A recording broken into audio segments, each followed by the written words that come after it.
সব কিছু আমার সাথে আছে, কিন্তু দুনিয়াবাসী একটা কথা সারা জীবন মনে রাখবেন, জালেমের সাথে সবাই থাকলেও একজন থাকে না, তিনি কে? আর মাজলুমের পাশে যদিও কেউ না থাকে, একজন থাকেন, তিনি কে? আল্লাহ ধরে ধরে ধরে না, ধরলে আর ছাড়ে না। এই জন্য তারা ঘোষণা দিয়েছিল 41 সাল আল্লাহ এমন ভাবে ধরছে। কিসের 41 সাল? 24-এ বোর্ড আউট। কথা কি ভুল বললাম? রাগ করতেছে? আল্লামা মামুনুল হক শাহ কষ্টে ভরা হৃদয় নিয়ে কম কষ্টে বলেন নাই, বলতেছে একটা নমরুদ, একটা ফেরাউন, একটা কারুন, একটা আব্দুল্লাহ ইবনে উবাই, এই চারটে মিললে একটা শেখ হাসিনার জন্ম হয়। কথা মনে বোঝেন নাই? জোরে বলেন, জোরে বলেন, ঠিক কিনা? যে একটা নমরুদের মতো জালেম সে ছিল না, একটা ফেরাউনের মতো জালেম সে ছিল না। এই চারজন মিলে যে জুলুম নির্যাতন ইমানদারদের উপরে করেছিল, তার থেকে বেশি নির্যাতন ফ্যাসিবাদ সরকার, আওয়ামী লীগ সরকার মুসলমানদের উপরে করেছিল, ঠিক কিনা?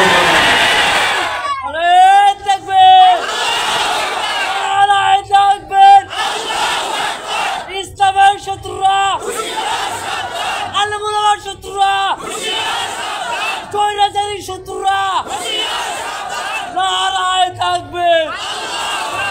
আল কোরআনের আলো। জোশে ভুল বলা যাবে না, থাকবে, ঠিক কিনা বলেন? যেটা আবেগ করে আল্লাহ মাফ করে দেয়, ঠিক কিনা বলেন? দুনিয়ার মুসলমান বাবাজিরা অনেক কষ্টে ভরা হৃদয় নিয়ে এই কথাগুলো তিনি বলেছেন। আমি বলছি, এই বাংলাদেশের মুসলমানেরা ওই 13 সালের 5ই মে রাতের অন্ধকারে শাপলা চত্বরের রক্তের কথা দেশের জনগণ ভোলে নাই। আওয়াজ দিতে হবে, ঠিক কিনা? দুনিয়ার মুসলমান পিলখানা হত্যাকাণ্ডের কথা বাংলাদেশের জনগণ ভোলে নাই। আল্লামা সাঈদীকে জেলে বন্দী করেছিল, বাংলার তামাম ছেলেরা আন্দোলন করতে রাস্তায় নেমেছিল, নির্বিচারে তাদের উপরে পাখির মতো গুলি বর্ষণ করে দুনিয়ার থেকে বিদায় করা হয়েছিল, ঠিক কিনা? তথ্য মন্ত্রণালয় থেকে জানতে পেরেছি আওয়ামী লীগ সরকারের বিরুদ্ধে 250 মামলা হয়েছে। আমি বলবো আর ওর বিরুদ্ধে 250 মামলা করে এই বাংলাদেশে আন্তর্জাতিক ট্রাইব্যুনালের মাধ্যমে তাকে বিচারের আওতায় এনে 500 বার ফাঁসির কাস্টে ঝুলায় মারা দরকার। কথা বলেন, ঠিক কিনা? সামনে এক বিপ্লব আসতেছে, বিপ্লব, যেই বিপ্লব ইসলামের বিপ্লব, যেই জোয়ার ইসলামের জোয়ার। এই বিপ্লব ঠেকানোর মতো ক্ষমতা কারো হবে না, এই জোয়ার ঠেকানোর মতো ক্ষমতা কারো হবে না। ওই বিপ্লবে আমাদেরকে শামিল হতে হবে। রক্ত যদি দিতে হয় দেওয়া লাগবে, ময়দানে যদি যেতে হয় যাওয়া লাগবে, সন্তানকে যদি এতিম করতে হয়, স্ত্রীকে যদি বিধবা করতে হয়, বাংলার জমিনে খেলাফত কায়েম করতে, ইসলামী হুকুমত কায়েম করতে, জীবন দিতে, রক্ত দিতে, ময়দানে যেতে হাত তুলে দেওয়া।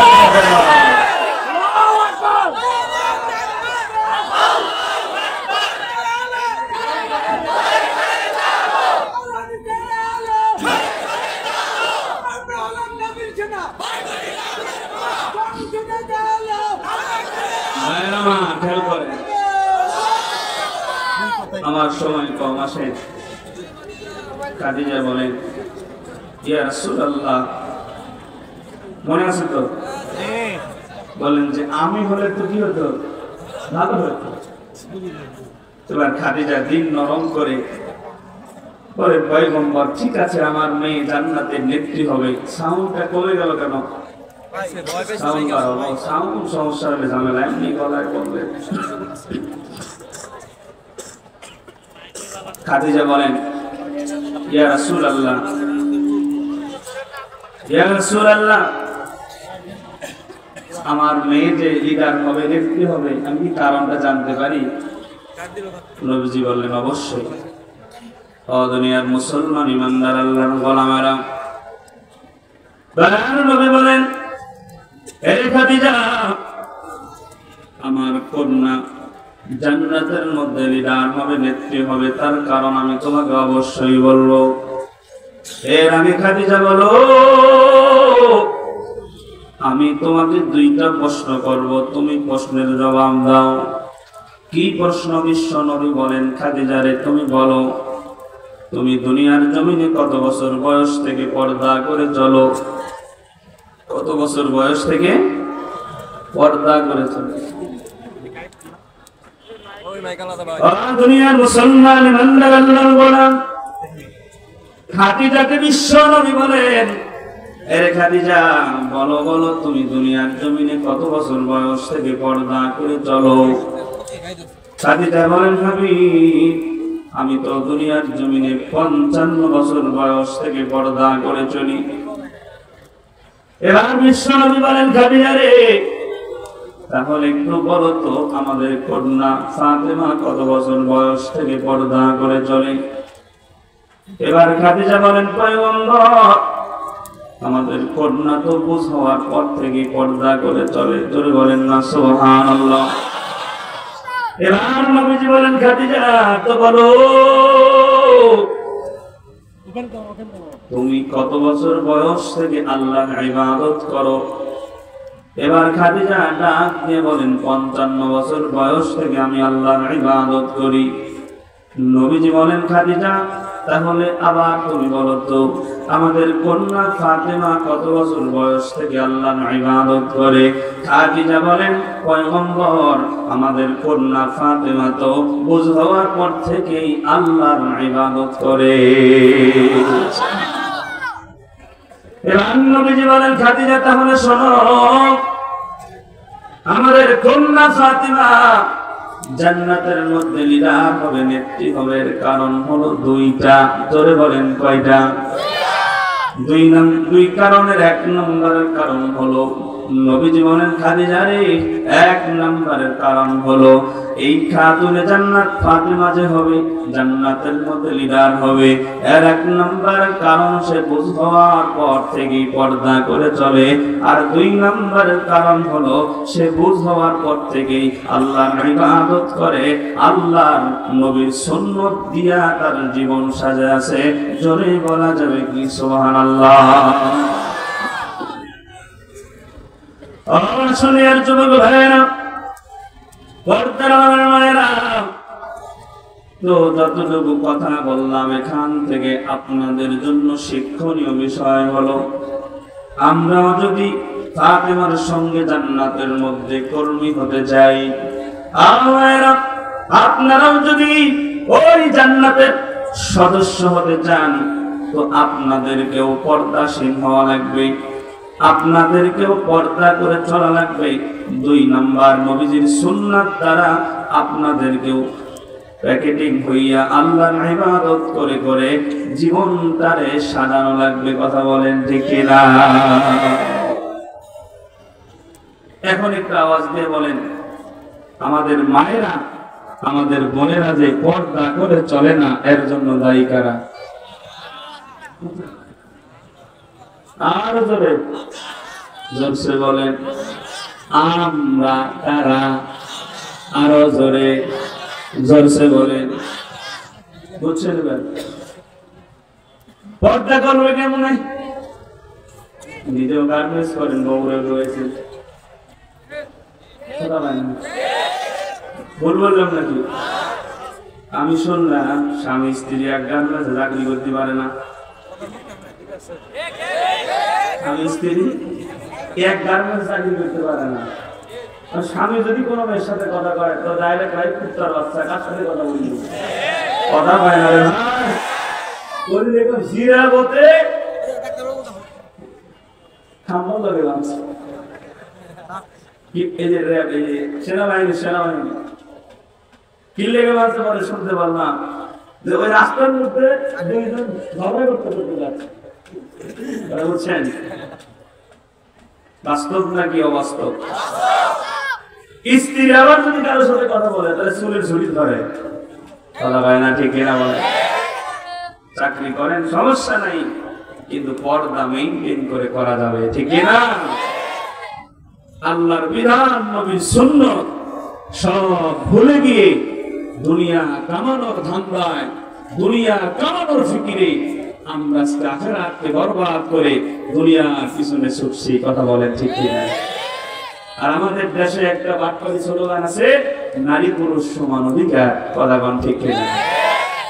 নারী আর পুরুষ কিছু বলে সমান হয়, কথা বলেন না কেন?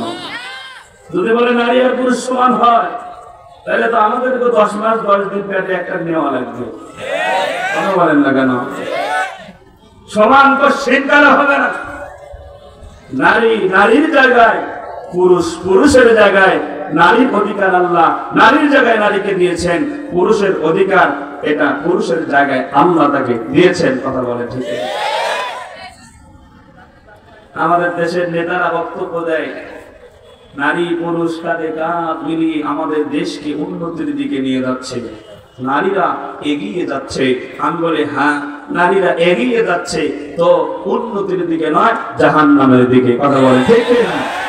বর্তমান সমাজে যেই নারী তত শিক্ষিত, সেই নারী তত উলঙ্গ, তত বড় শয়তান, কথা বলে, ঠিক না?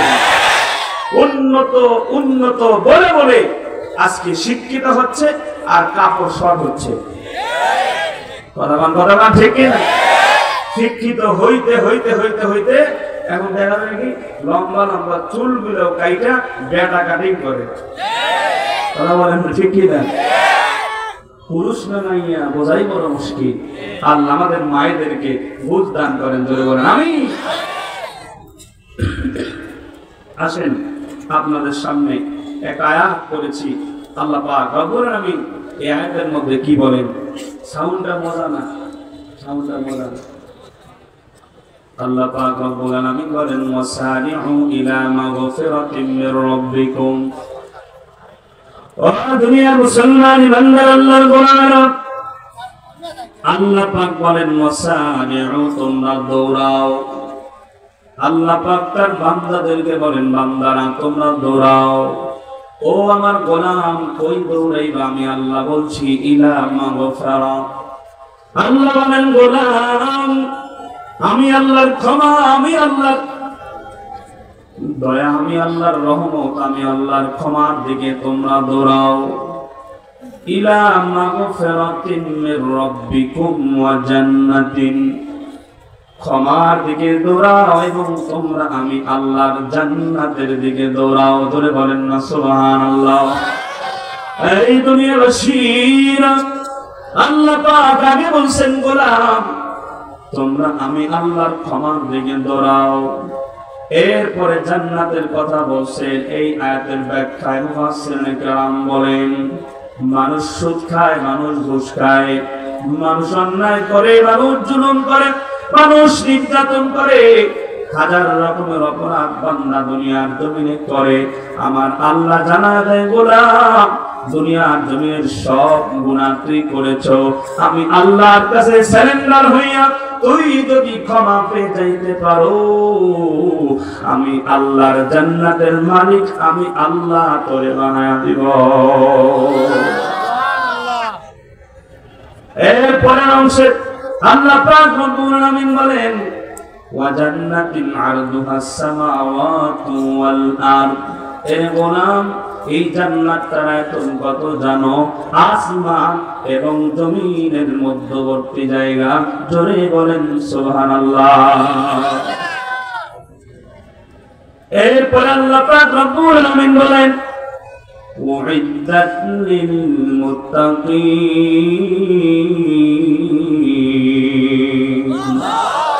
আল্লাহ পাক বলেন যে জান্নাতের কথা আমি আল্লাহ তোমাদেরকে জানালাম, ওই জান্নাতটা আমি আল্লাহ মুত্তাকিনদের জন্য বানাইছি। বলেন সুবহানাল্লাহ।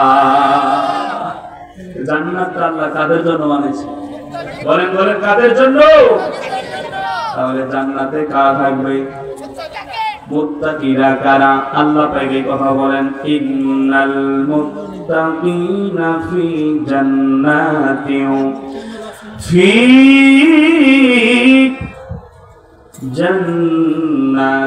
ওয়া উয়ুন। আল্লাহ পাক রব্বুল আলামিন বলেন, ইন্নাল মুত্তাকিনা ফি জান্নাতিন ওয়া উয়ুন। আল্লাহ বলেন নিশ্চয়ই মুত্তাকিরা জান্নাতে থাকবে। তাহলে মুত্তাকিরা জান্নাতে থাকবে আল্লাহ পাক জানালেন, কিন্তু মুত্তাকি কারা? কারা কারা মুত্তাকি? মুত্তাকি হতে গেলে আমাদের ভিতরে কি কি গুণগুলো আনতে হবে এটাও আল্লাহ পাক রব্বুল আলামিন আমাদেরকে পরের আয়াতগুলোকে জানিয়ে দিয়েছেন। আমরা আয়াতগুলোর অর্থগুলো শুনবো এবং এই আলোচনা শুনে গুণগুলো জীবনে ফিট করে আমরা মুত্তাকি হইয়া আল্লাহর জান্নাতের মেহমান হয়ে যাব ইনশাআল্লাহ। দুনিয়াবাসীরা, ও পর্দার মায়েরা, এক নম্বর আল্লাহ পাক রব্বুল আলামিন বলেন, আখিরিনা মা আতাহুম রাব্বুহুম ইন্নাহুম কানু ক্বাবলা যালিকা মুহসিনিন। আল্লাহ পাক রব্বুল আলামিন মুত্তাকিনদেরকে জান্নাতের মধ্যে প্রবেশ করাবেন, মুত্তাকিরা জান্নাতে থাকবে। আর আল্লাহ পাক রব্বুল আলামিন তাদেরকে যা প্রদান করবেন পুরস্কার হিসেবে, ওই জান্নাতের মধ্যে তারা স্বাধীনভাবে সুন্দরভাবে উপভোগ করবে। ধরে কন্যা সুবহানাল্লাহ। এই জায়গার মধ্যে ক্বাবলা যালিকা, এই শব্দের ব্যাখ্যা মুফাসসিরুল কিরাম বলেন, ক্বাবলা যালিকা অর্থ হলো দুনিয়া। কি আর বলেন না কি? ক্বাবলা যালিকা শব্দের অর্থ হলো দুনিয়া। মুফাসসিরুল কিরাম বলেন ক্বাবলা যালিকা মানে দুনিয়াতে তারা কি করেছিল, কি কারণে তারা আল্লাহর নাজ নিয়ামতগুলো জান্নাতের মধ্যে ভোগ করবে।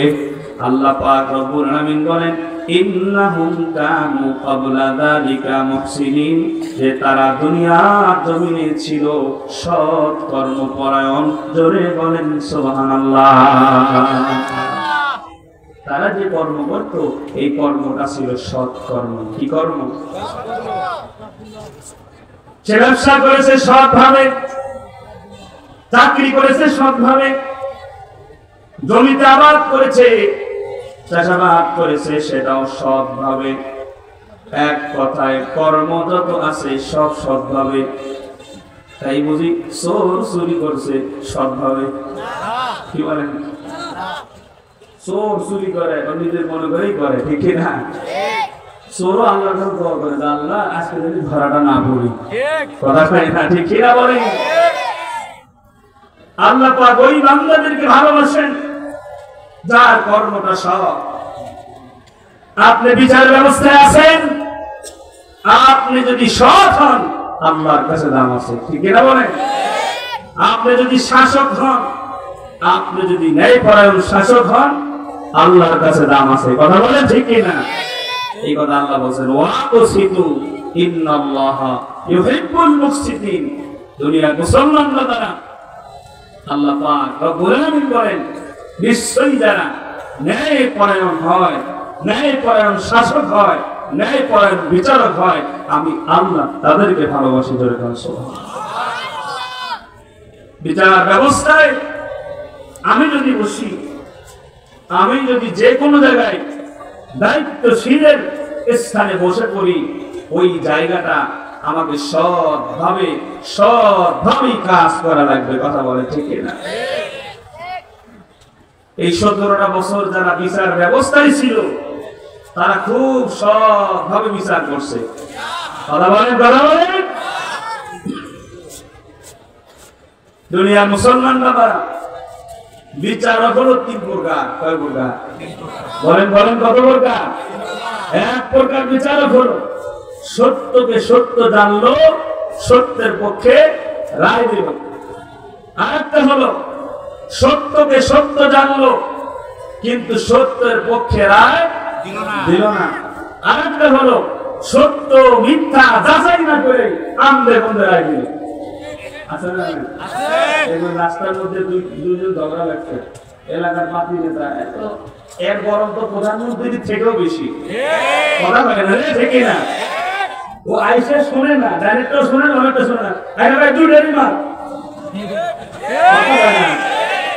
আরে ভাই অপরাধ কে করছে আগে তো শোনা লাগবে এরপরে না বিচার করবেন আমদে গন্ধে রায় দেয় নবী সাল্লাল্লাহু বলেন যারা আমদে গন্ধে রায় দেয় সত্য মিথ্যা কিছুই তারা শুনতে রাজি নয় এরাও জাহান্নামী ধরে বলেন নাউজুবিল্লাহ আরেকটা হলো সত্যকে সত্য জানলো মিথ্যাকে মিথ্যা জানলো সত্যকে সত্য জানার পরেও জনতার কাছে মাথা নত করে টাকার কাছে বিক্রি হয়ে সত্যবাদী মানুষের বিরুদ্ধে যারা রায় দেয় এরাও জাহান্নামী কথা বলেছে